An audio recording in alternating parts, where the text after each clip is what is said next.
In the first episode, the swamp was injected with a special mutagen, awakening a dark force.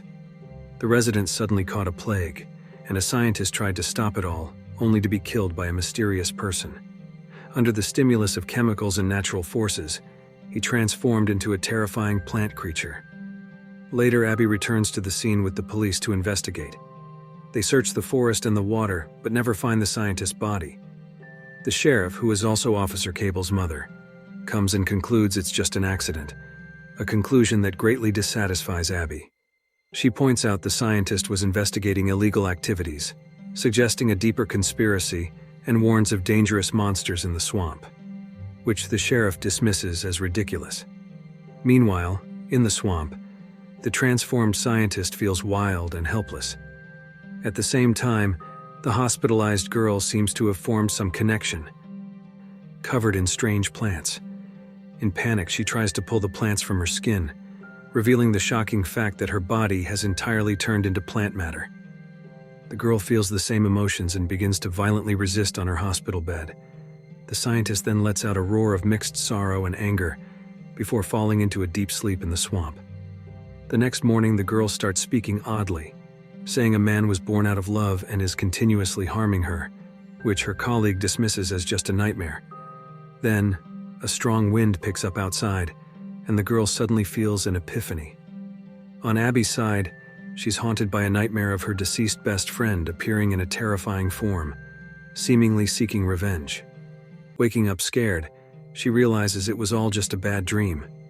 She then receives a call informing her that the town has more patients, though the girl is stable now, but there's still no cure. Abby is staying at Liz's place, where she meets Liz's girlfriend in the kitchen, witnessing their affectionate goodbye. They discuss the scientist's accident, with journalist Liz suspecting it's not just a simple case. The police have sealed the lab, making it impossible to follow up on clues.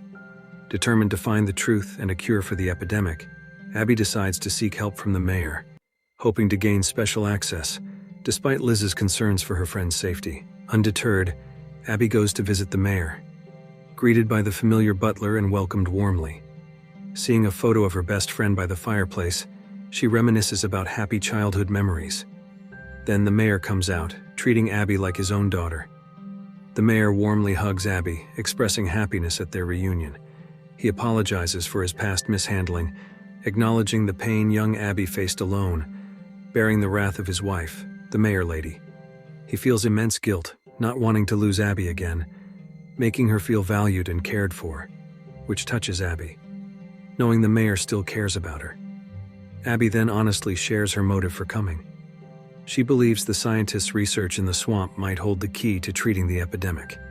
She hopes the mayor, who initially established the research facility, would allow her and the county to investigate, as the epidemic continues to spread, risking the small town's control. However, the mayor declines Abby's request, citing business secrets. Meanwhile, the mayor's wife visits a diner to meet a mysterious witch who can predict anyone's fate and communicate with spirits. After much pleading, the witch agrees to perform a seance to summon the spirit of Abby's best friend. The witch is terrified during the seance, screaming in horror, and the mayor's wife is thrown against the door. When the witch regains consciousness, she reveals that a dark force was awakened during the seance, accidentally touching an evil entity. She advises the mayor's wife to let go of her obsession to let her daughter rest in peace, or else her longing could be exploited by dark forces. On the other side, Abby's friend Harlan arrives at the hospital to find the girl has escaped through a window. Abby visits a video rental store, a place the scientist frequented, where the owner, once a prominent actor in the movie Blue Devil, has become obscure with new movie releases. They arrive too late to find clues, as the police had already taken everything related to the scientist a few hours earlier. However, the owner mentions the scientist used the store's equipment, and some swamp logs might still be on the computer upstairs.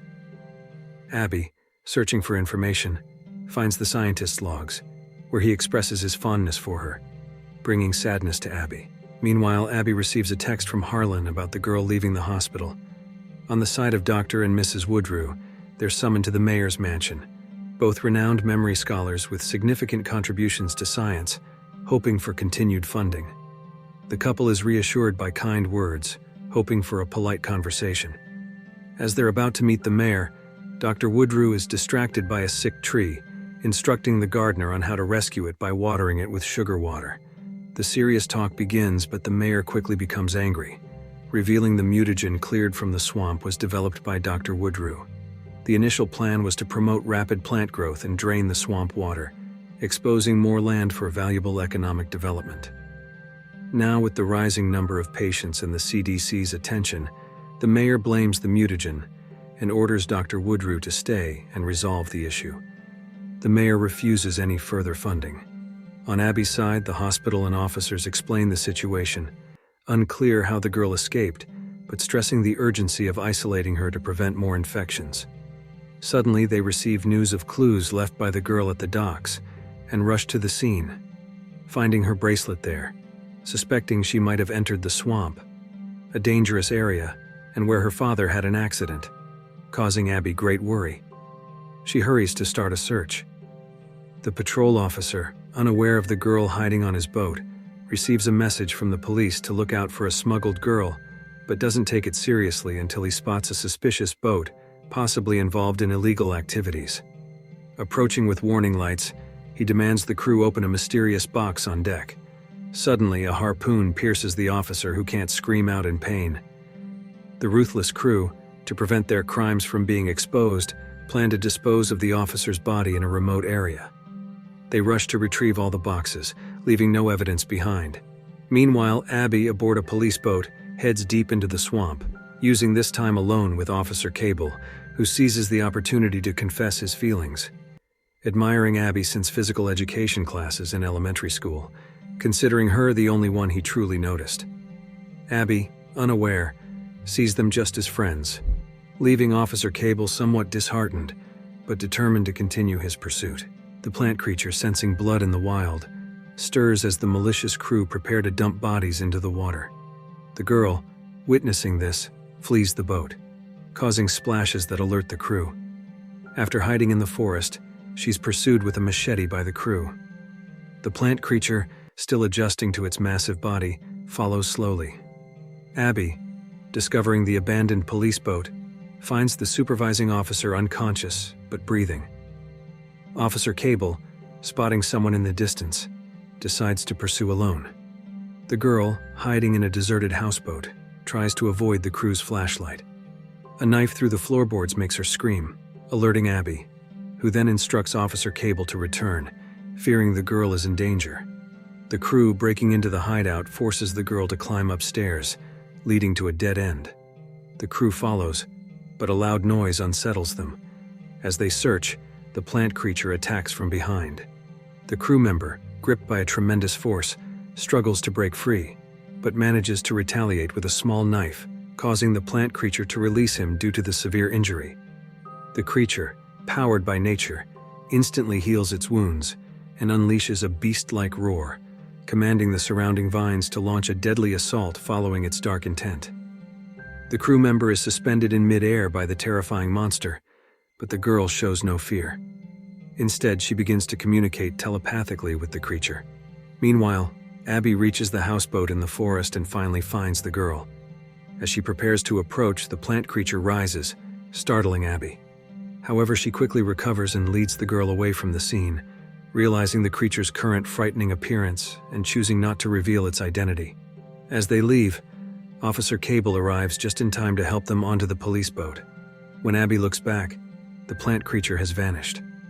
Back at the mayor's home, he wakes to find his wife still unable to let go, sleeping in their daughter's room, unaware that their daughter's soul has been consumed by darkness. The wife's lingering grief allows an evil spirit to manifest in the bed. During their boat ride, Abby inquires about the monster, and the girl reveals the shocking truth. The plant creature is the transformed scientist they've been looking for, leaving Abby astonished and struggling to accept this drastic change.